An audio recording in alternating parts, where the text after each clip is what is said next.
الحمدللہ رب العالمین والصلاة والسلام علی من کان نبیا وآدم بین الماء والطین اما بعد فاعوذ باللہ من الشیطان الرجیم بسم اللہ الرحمن الرحیم۔ آج ہم فعل تعجب کے بارے میں پڑھیں گے۔ فعل تعجب کسے کہتے ہیں، بنانے کا طریقہ کیا ہے۔ سبق نمبر 22 فعل تعجب کا بیان۔ فعل تعجب کی تعریف بیان کر رہے ہیں۔ فعل تعجب کی تعریف: وہ فعل جو کسی چیز پر تعجب کے اظہار کے لیے وضع کیا گیا ہو۔ جس فعل کو کسی چیز پر تعجب کے اظہار کے لیے، تعجب ظاہر کرنے کے لیے وضع کیا گیا ہو، اسے فعل تعجب کہتے ہیں۔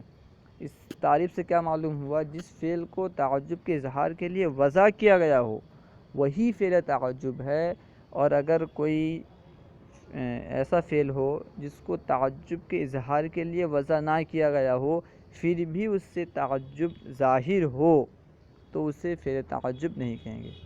یعنی جسے تعجب کے اظہار کے لیے وضع نہ کیا گیا ہو، اگر وہ تعجب ظاہر کرے تو ہم اسے فعل تعجب نہیں کہیں گے، کیونکہ فعل تعجب کی تعریف میں کیا ہے کہ وہ فعل جو کسی چیز پر تعجب کے اظہار کے لیے وضع کیا گیا ہو، جسے وضع نہیں کیا گیا ہو وہ خارج ہو گیا۔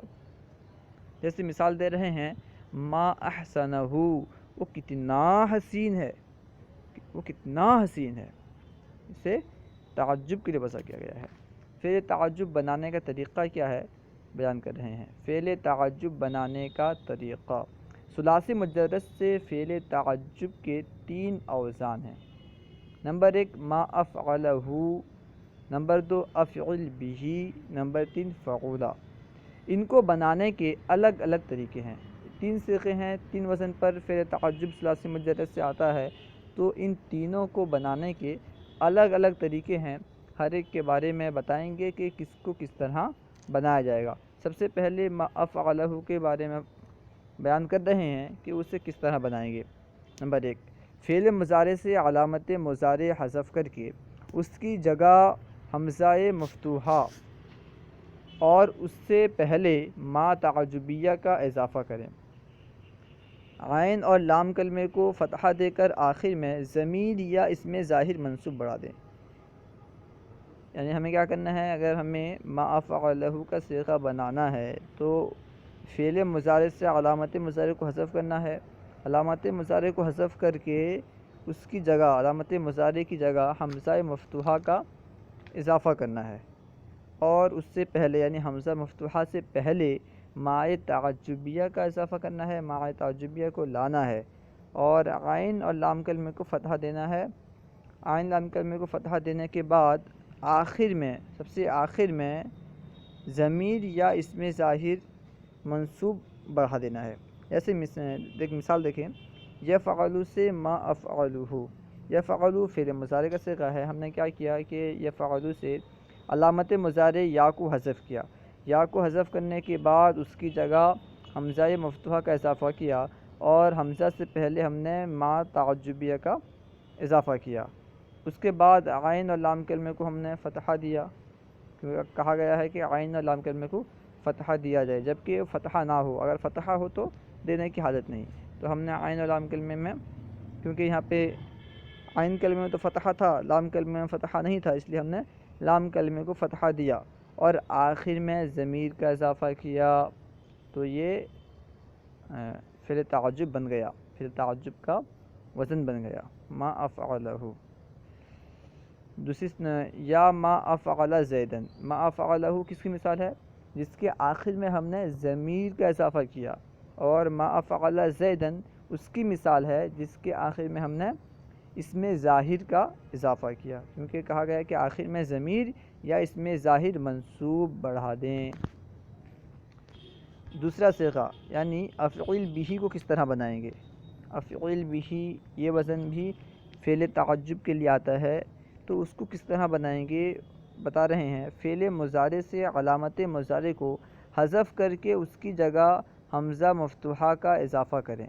علامت مضارع کو حذف کرنے کے بعد اس کی جگہ حمزہ مفتوحہ کا اضافہ کریں، عین کلمے کو کسرہ دے کر لام کلمے کو ساکن کر دیں، عین کلمے کو کسرہ دے کر لام کلمے کو ساکن کر دیں، اور آخر میں حرف جر با کے ساتھ ضمیر یا اسم ظاہر مجرور لے آئیں۔ جیسے مثال دیکھیں، یفعل سے افعل بھی، یفعل فعل مضارع کا صیغہ ہے، کیا ہم نے یفعل سے علامت مضارع یا کو حذف کیا، یا کو حذف کرنے کے بعد اس کی جگہ ہم نے حمزہ مفتوحہ کا اضافہ کیا۔ حمزہ مفتوحہ کا اضافہ کرنے کے بعد ہم نے عین کلمے کو کسرہ دیا، کیوں کہا گیا ہے کہ عین کلمے کو کسرہ دیا جائے، ہم نے عین کلمے کو کسرہ دیا اور لام کلمے کو ساکن کیا، اور آخر میں با کے ساتھ ضمیر لے آئے، تو کیا ہوا؟ افعل بھی۔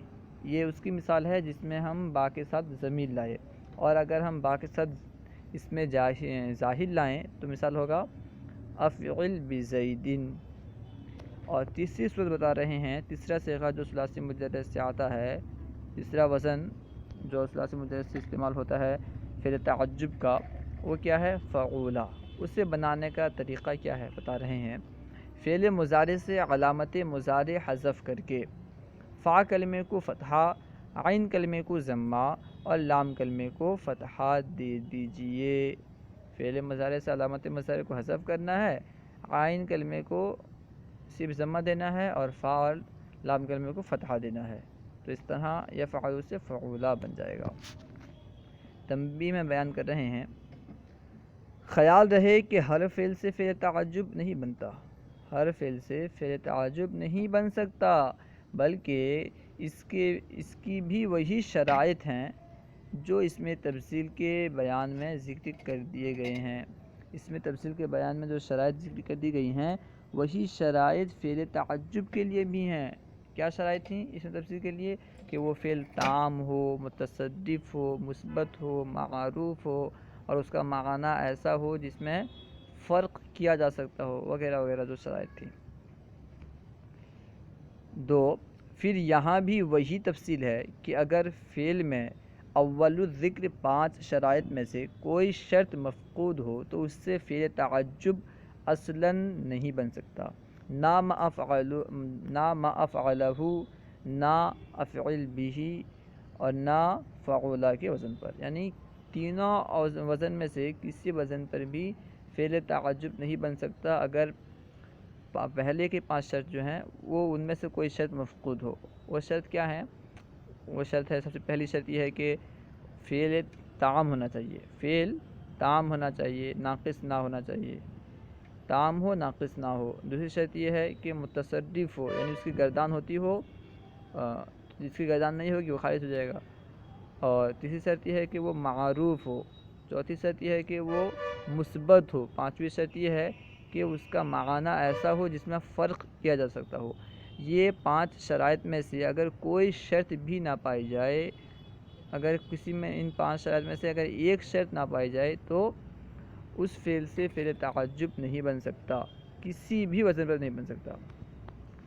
اگر آخر الذکر 3 شرائط میں سے کوئی شرط مفقود ہو تو اس سے ان اوزان پر تو فعل تعجب نہیں بن سکتا، البتہ ایک اور طریقے سے بنایا جا سکتا ہے۔ وہ طریقہ یہ ہے، یعنی اگر آخر کی جو 3 شرائط وہاں بیان کی گئی تھیں، اگر ان میں سے کوئی نہ پایا جائے تو یہ جو 3 اوزان بیان کیے گئے ہیں، ان اوزان پر تو فعل تعجب نہیں بن سکتا، لیکن دوسرے طریقے پر بنایا جا سکتا ہے۔ آخر ذکر 3 شرائط کیا تھیں؟ آخر ذکر 3 شرائط یہ تھیں کہ وہ فعل ثلاثی مجرد ہو، اگر ثلاثی مجرد نہ ہو، مزید فی ہو، ثلاثی مزید فی ہو، یا رباعی مجرد ہو، یا رباعی مزید فی ہو، اور یہ تو اس سے پھر ان اوزان پر جو 3 اوزان بیان کیے گئے ہیں، ان اوزان پر فعل تعجب نہیں بن سکتا۔ پہلی شرط یہ کہ وہ ثلاثی مجرد کا صیغہ ہونا چاہیے، ثلاثی مجرد فعل ہونا چاہیے۔ دوسری شرط یہ کہ اس میں رنگ یا ظاہری عیب کا معنی نہیں ہونا چاہیے، اس فعل میں رنگ یا ظاہری عیب کا معنی نہیں ہونا چاہیے۔ تیسری شرط یہ کہ اس سے افعلو کے وزن پر اور فعلانو کے وزن پر صفت مشبہ نہ آتی ہو، اس فعل سے افعلو اور فعلانو کے وزن پر صفت مشبہ نہ آتی ہو۔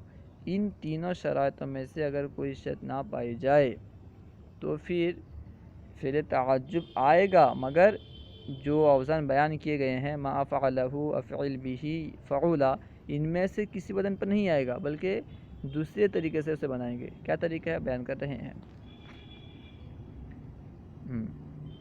طریقہ بیان کر رہے ہیں۔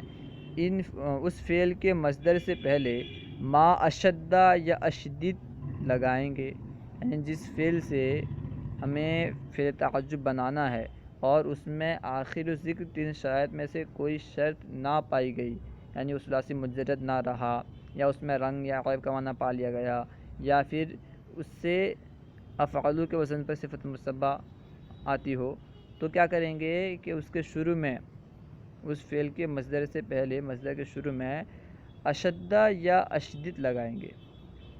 ما اشدہ کے ساتھ مصدر نکرہ اور منصوب لائیں گے، ما اشدہ کے ساتھ مصدر نکرہ اور منصوب لائیں گے، جیسے ما اشدہ استقامتاً۔ دیکھیں یہاں پہ ما اشدہ لائے، اس وجہ سے مصدر استقامتاً جو کہ مصدر ہے ہم نے اسے نکرہ لایا۔ کیا معنی ہوگا؟ وہ کس قدر استقامت والا ہے، وہ کس قدر استقامت والا ہے۔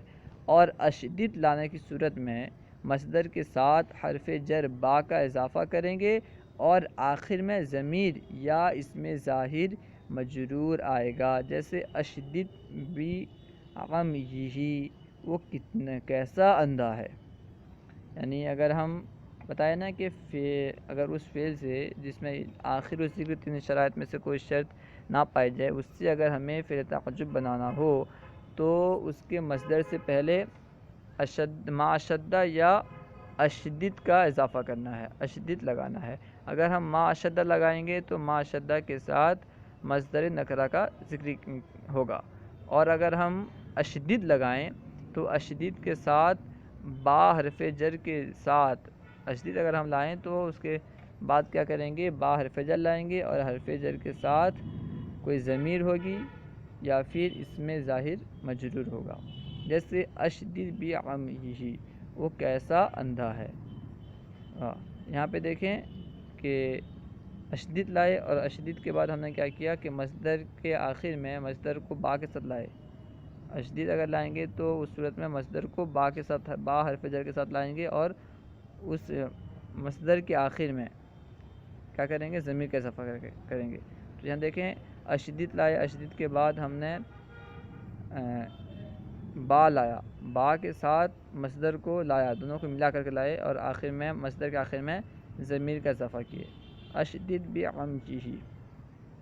دوسری مثال ہے اشدد بحمرۃ زید، یہاں پہ دیکھیں ضمیر کی جگہ ہم نے اسم ظاہر کو رکھا، یعنی مصدر کے بعد کیا لانا تھا، یا تو ضمیر لانا تھا یا اسم ظاہر لانا تھا، ہم نے اسم ظاہر لایا تو اشدد بحمرۃ زید ہو گیا۔ کتنا، اس کا معنی کیا ہوگا، زید کتنا سرخ ہے، زید کتنا سرخ ہے۔ فعل تعجب کی گردان، فعل تعجب کی گردان اس طرح ہوگی، ما افعلہ، کیا ہی اچھا کیا اس ایک مرد نے، صیغہ واحد مذکر۔ افعل بہ، کیا ہی اچھا کیا اس ایک مرد نے، صیغہ واحد مذکر۔ فعولا، کیا ہی اچھا کیا اس ایک مرد نے، صیغہ واحد مذکر۔ صلو علی الحبیب صلی اللہ تعالی علی محمد، ہمارے یوٹیوب چینل فیضان درس نظامی کو سبسکرائب کریں۔